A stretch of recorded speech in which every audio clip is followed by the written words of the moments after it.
A man was tied to a giant cross, hanging from the roof of a mansion. As the cross slowly descended, everyone discovered he had been dead for some time. There were no bullets, no murder weapon, only a bizarre scene, as if it were staged for display. The previous afternoon, the Belgian painter René had accepted James's invitation to a luxurious mansion in England. He was also invited along with a group of Europe's most famous artists. They were going to hold a landmark exhibition there, and they would all gain both fame and fortune from it. At the evening party, various eccentric people appeared. The most striking among them was Sheila, with her red hair. She was a performance artist and James's cousin. Slightly intoxicated, Miller pulled out a transparent glass gun and demanded a dangerous shooting game. Sheila volunteered to be the target. Those present not only didn't stop her but were excitedly anticipating the gunshot. When the gunshot rang out, the target above Sheila's head shattered. Everyone burst into laughter, and no one paid any attention to it anymore. The next morning, René woke up to find Sheila lying in his bed, a bleeding wound still visible on her neck. Just then, the butler entered with breakfast. René told him to keep quiet for the time being, but as soon as the butler turned his back, he went to call the police. The police arrived quickly, led by John, accompanied by Quant. Upon examination, the police confirmed Sheila had been strangled to death with a silk scarf. A broken perfume bottle was found beside her. The room was filled with the smell of bitter almonds mixed with perfume. Quant also discovered traces of medication at the scene. René was the last person with Sheila the previous night, making him the police's primary suspect. The butler had seen them go upstairs together, and this morning he found them in the same bed. Even the bed sheets clearly showed the indentation indicating a man had slept there. John even half-jokingly told René to confess quickly to avoid wasting everyone's time. René was completely unable to explain himself. That is, until Quant found an oil painting in a wooden chest in his room. This was something René had brought to the exhibition. The painting depicted a couple kissing through a white cloth, exactly like the crime scene. This bizarre painting increased everyone's suspicion of René, but he calmly explained that after the painting was shipped to England, it had always been locked in the chest. Even he had never opened it. This meant someone had seen the painting beforehand and staged the crime scene based on it. Suddenly, John stepped forward, grabbed René's chin, and took a saliva sample from his mouth. The test results came back quickly. René and Sheila both had the same drug in their bodies. He couldn't remember what happened last night. Someone had killed Sheila and staged the crime scene exactly like in René's painting. Clearly, the killer wanted him to take the blame for the murder. Someone familiar with the painting and its artistic language was very likely in this villa. To clear himself of suspicion, René offered to assist the police investigation. He quickly noticed a strange-looking oyster shell on Sheila's dressing table. René explained that in classical painting, oysters were often used to symbolize a woman's promiscuity. He also discovered a Latin inscription on the inside of the shell. It translated to, "The world revolves and the cross stands firm." Everything was so elaborately arranged. Each item seemed deliberately left for them to see. John immediately ordered a search of all the guests' rooms. New clues quickly emerged. Quant found a bank passbook hidden in Sheila's bedside cabinet. It showed that she transferred large sums of money to a man named Charlie every month. The day before the crime, the transfer suddenly increased by £1,000. Facing police questioning, none of the artists would tell the truth. Gala claimed that she slept with her husband, Salvador, and another man the previous night. The three could testify for each other. When Miller heard of Sheila's death, she showed no surprise. Miller even said that she would destroy herself sooner or later. According to Miller, Sheila had been addicted to drugs for a long time, so her mental state was severely affected. Among the few who reacted strangely, Nash, wearing a striped bathrobe, cried so much upon hearing of Sheila's death that he almost couldn't stand. He kept shouting that she had turned into an angel. He suddenly pulled the scarf from his neck and made a gesture as if he wanted to strangle himself on the spot. This dramatic performance made René realize Nash's unusual behavior. He secretly investigated and discovered that Sheila had a past that everyone was avoiding. Last summer, she lost her son. After the child's death, her mental state worsened, and she became dependent on drugs. As for the father of the child, no one would say. Armed with these suspicious points, René searched Nash's room. He not only found a vial of high-purity cocaine, but also a novel with a handwritten note. Upon seeing the name, René finally understood the money transferred in the savings account. It turned out that Charlie wasn't a person's name, but the name of cocaine in the drug trade. The money Sheila transferred each month was most likely for drugs, and Nash was her supplier. He exploited her drug addiction to continuously extort money from her. But this alone wasn't enough to prove he was the murderer. Knowing his crime was exposed, Nash fled the mansion like a madman. He crashed into the dense forest outside the mansion. He ran all the way and finally stopped before a vast field of unbloomed poppies. He passionately caressed the unopened buds. He lay in the bushes like a hopeless addict, a strange but satisfied smile on his face. Just as the police were preparing to mobilize personnel to search Nash throughout the hills, his superior called, urging John to quickly close the case. The pressure from those in power had completely eroded his patience. He ordered the mansion gates sealed and all guests locked in the main hall. If everyone was lying, then no one was allowed to leave until the real killer was found. How could these sought-after artists have ever endured such treatment? Just as things were about to spiral out of control, the villa's owner, James, finally returned. As soon as she stepped through the door, she loudly questioned the police on what grounds they had sealed off her villa.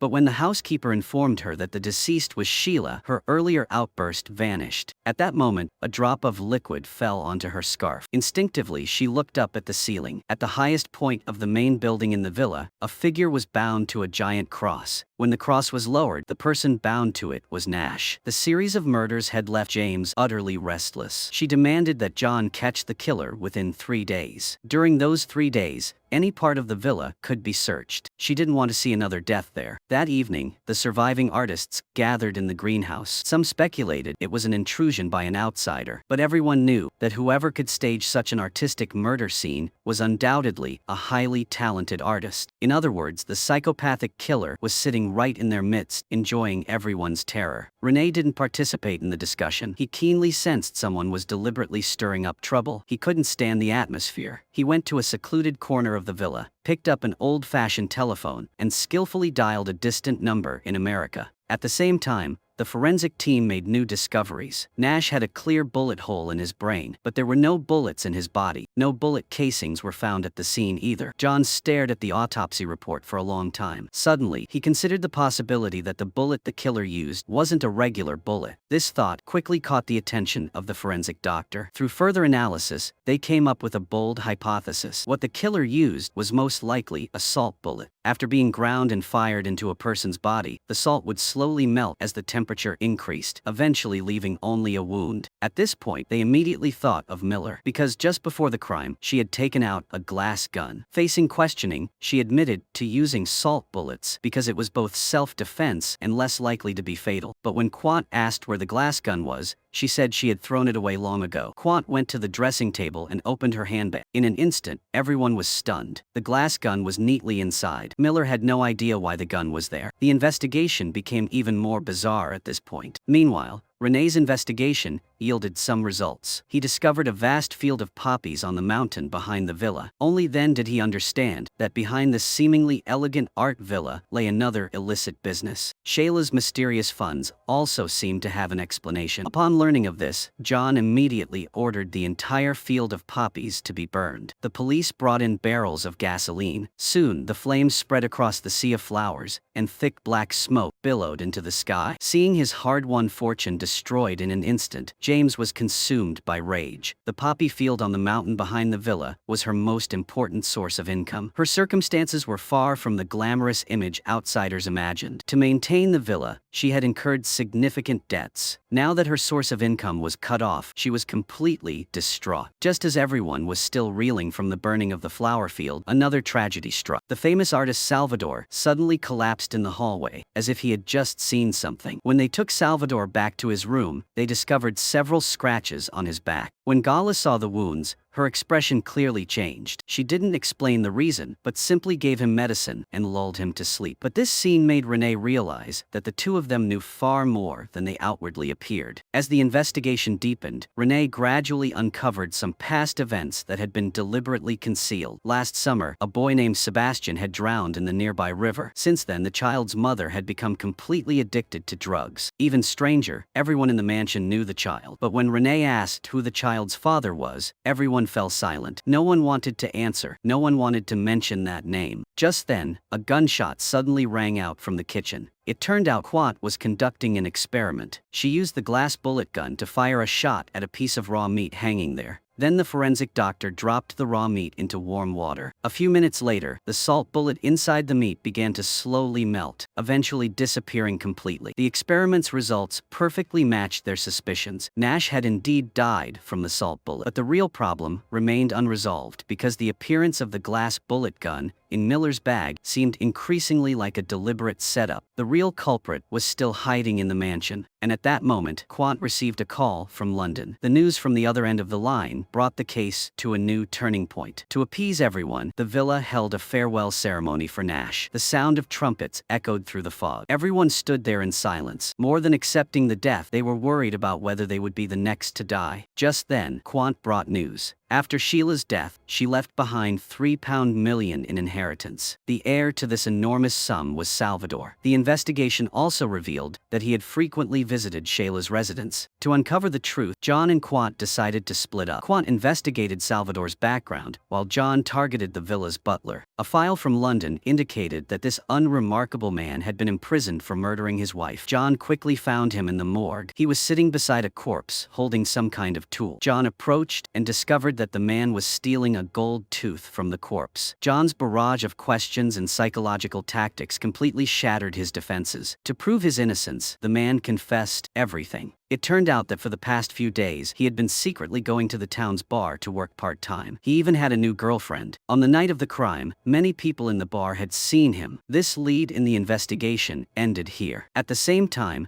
Rene once again went to the mountain behind. He dug up a pendant box from a crevice in the rocks next to a withered tree. Inside the box was a photograph of Sheila's son, and the signature on the back of the photo was that of photographer Man Ray. Seeing this, Rene finally understood why Man Ray had always been so sensitive about the child. He took the pendant box and went to find Man Ray. When the pendant box appeared before him, Man Ray's expression instantly changed. With Rene's relentless questioning, a hidden relationship slowly came to light. It turned out that Man Ray and Sheila had once been romantically involved. The deceased child was also connected to him. Miller, standing nearby, couldn't believe that the man who always claimed not to want children had such a past. Knowing the truth, she stood up and left the room. Meanwhile, Quant found Salvador. Facing the inheritance issue, he had consistently denied any special relationship with Sheila. He even declared that he wouldn't accept the money. But when he discovered that Gala had already signed the inheritance papers, his emotions suddenly spiraled out of control. Only then did Quant learn another side of the story. Last summer, the child's drowning wasn't just an accident. As a witness, Salvador had concealed part of the truth from the doctor. He covered up the fact that Sheila and Nash's drug overdose led to the child's death. The £3 million inheritance wasn't a gift at all, but a hush money payment. Salvador was always reluctant to touch the money because every time he saw it, he was reminded of the dead child. But Gala clearly didn't think that way. She had absolutely no conscience. She only saw the shiny banknotes. As the investigation progressed, many of the deliberately concealed secrets in the mansion were gradually being unearthed. But the real culprit hadn't revealed any clues yet. Just as Rene and Quant were sorting through the evidence, they discovered something in the weapons showroom. A gun was missing from the display case. This discovery made Quant uneasy, because the killer had murdered 2 people in quick succession, and now a gun had disappeared. Just as everyone was on edge, a sudden downpour began. A black car cut through the rain and pulled up in front of the villa. Stepping out were Rene's wife, Georgette, and his art dealer. Because the villa was under lockdown, the guards wouldn't let anyone in. Only when James appeared could the two of them enter. But as soon as Georgette stepped inside, she was stopped by John. John told her that Rene was now the prime suspect. Furthermore, on the night of the crime, he had slept in the same bed with a beautiful female corpse. After saying this, John turned and left, leaving her standing there stunned. When she went into the room, Rene was arguing with the art dealer about the exhibition and the sale of his paintings. No one paid attention to her feelings. She was left alone with her anger. The next morning, Rene searched for his sketchbook. On the back cover was a phone number. He confirmed that no one was around before making a call. At the same time, in a strange building, a bizarrely shaped lobster-shaped phone suddenly rang. Mezins, Rene's art dealer, had been incredibly busy these past few days. Murders had been occurring repeatedly in the villa.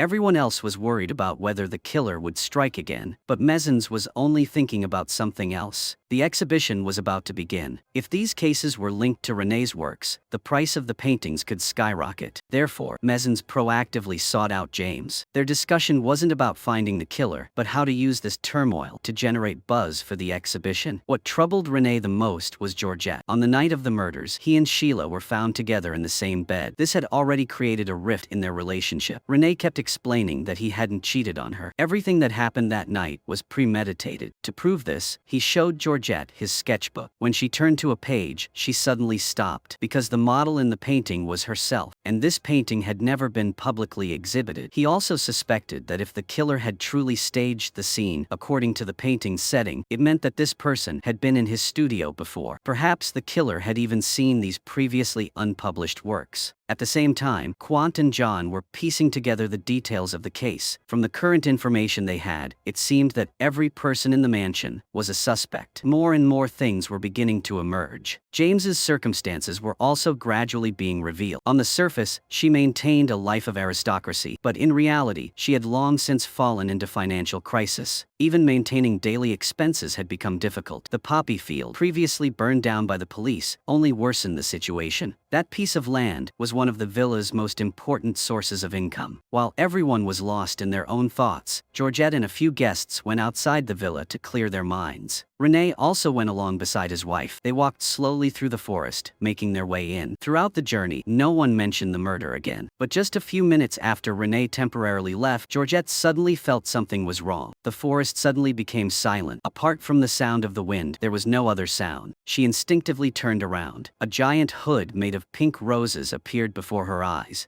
She screamed in terror. By the time René heard the sound and rushed over, the forest was empty. Only Georgette remained, still in shock. Later, through identification, everyone discovered that the rose-adorned headdress was an artistic creation Sheila had performed when she was alive. After hearing this, John didn't consider it a case of ghost haunting, because whether it was hanging Nash's body on a cross or completing the elaborate crime scene, it all showed the killer was extremely familiar with the mansion. Moreover, their physical strength far surpassed that of an ordinary person. At this time, Quant began secretly investigating James. She discovered that James and Mezins had been seeing each other more and more frequently lately. The two seemed to be discussing something. Late that night, Quant used a pre-made key to sneak into James's room. The room was filled with accounting books and documents. After searching for a while, she found a diary along with a financial report. The report detailed the current debt situation of the mansion. The situation was far more serious than what the outside world knew. Quant quickly gathered the documents. At the same time, John went into the forest alone. He always felt there was something yet to be discovered. Not far from the crime scene, he found a strange clue. Beneath a thick layer of fallen leaves, a square entrance was deliberately concealed. He took his flashlight and stepped inside. The underground space was much larger than he imagined. After passing through a narrow passage, a heavy iron door appeared before him. He pushed the iron door open with all his might. The sight behind the door made him stop in his tracks. The room was filled with all sorts of experimental equipment. This was clearly not an ordinary warehouse. He was about to examine it thoroughly when suddenly there was a noise behind him. Following a blow, he collapsed on the spot. Early the next morning, Quant received a call from the chief. Currently, the two murder cases were still unsolved, and now even John had disappeared. Therefore, the chief demanded that she solve the case quickly. After hanging up, Quant mobilized the entire police force to search the entire villa. They scoured every nook and cranny where someone might be hiding. Seeing the police moving about so frantically, the artists inside the villa became increasingly uneasy. Salvador felt that if he stayed there, it would be his turn sooner or later. Taking advantage of a moment when no one was paying attention, he grabbed his luggage, ran to the villa gate, climbed a stone pillar, and shouted loudly at the reporters outside. He complained that the police were useless, causing his friends to die, one after another. He even said that this series of murders was some kind of crazy artistic creation. It wasn't until Gala arrived in her car and pulled him back to their room that their relationship didn't improve. Gala took a lipstick and drew a straight line across the bedsheet. In front of everyone, they were still husband and wife. But once they were in their room, neither interfered in the other's affairs. suits. For Gala, Salvador's greatest value was never his role as a husband, but his ability to make money. She was in charge of building the reputation. Salvador was in charge of the artwork. As long as the paintings could still be sold, everything else didn't matter. At this point, the search team finally made a discovery. Divers had retrieved a skeleton from the bottom of the lake. News quickly spread throughout the mansion. After the body was taken to the morgue, the forensic doctor began the examination. Soon after, he discovered a gold tooth near the skull. Combined with a comparison of medical records, the identity of the deceased was quickly determined. The skeleton turned out to be James's older brother, Denver. The official report clearly stated that years earlier he had committed suicide due to war trauma and the shock of bankruptcy. But if it was truly a suicidal act, why were his remains secretly submerged at the bottom of this lake? Strangely, after hearing the news, James did not request further investigation. She ordered the remains to be placed in the family cemetery for burial. Compared to Salvador's rebellious nature, Rene was frighteningly calm. Based on his keen intuition, he firmly believed Man Ray was the serial killer. After the painting of his lover was delivered to the villa, only Man Ray had secretly seen it. Rene even claimed to have seen Man Ray sneaking into his studio, but Georgette felt Rene had gone mad. He was consumed by illogical fantasies. She was overwhelmed by these unsubstantiated suspicions. A fierce argument erupted between them in the room. Just as Rene was angrily rummaging through his suitcase for a change, his movements suddenly froze. Beneath the jumbled clothes, he felt a cold metal ring. It was an exquisite gold women's bracelet. He glanced at his wife, still standing outside the door. He quickly clutched the bracelet in his hand and slipped it into his trouser pocket. The clues to the murder seemed to have reached a dead end. That was until Georgette, while walking in the woods, found a lighter with a special symbol in a pile of dry leaves. They suspected it was related to the case. Just as Rene was about to take the coroner back to the scene, strange noises echoed from the woods. Following the sounds,